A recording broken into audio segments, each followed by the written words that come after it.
You ever hear somebody say, Jesus was a Muslim? You didn't get the memo? Jesus is a Muslim.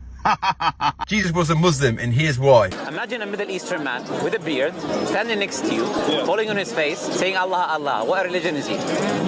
But that's Jesus. Apart from the fact that this is both misleading and deceptive, which is to be expected, I guess, there are a couple fallacies at play here. They're taking a generic term, Muslim in Arabic, which means submission or peace, in the generic sense, which was never associated specifically pre-Islam with a specific religious practice.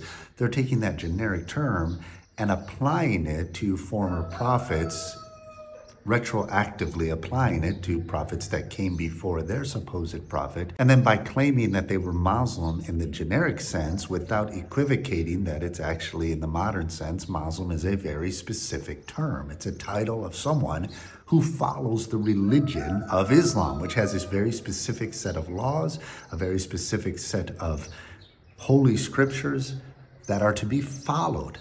There are parameters by which Muslims must submit to in order to truly be called a Muslim.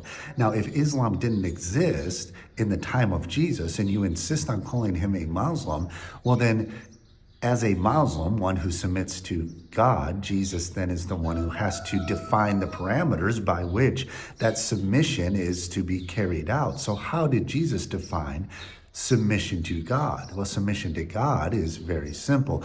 Believe in the Father and believe in the Messiah who the Father has sent. If you don't believe in him, that he died, rose again, that was his primary mission, the reason why he came, then you cannot be a true Muslim.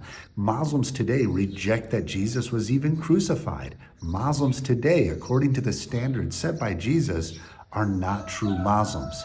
Christians are.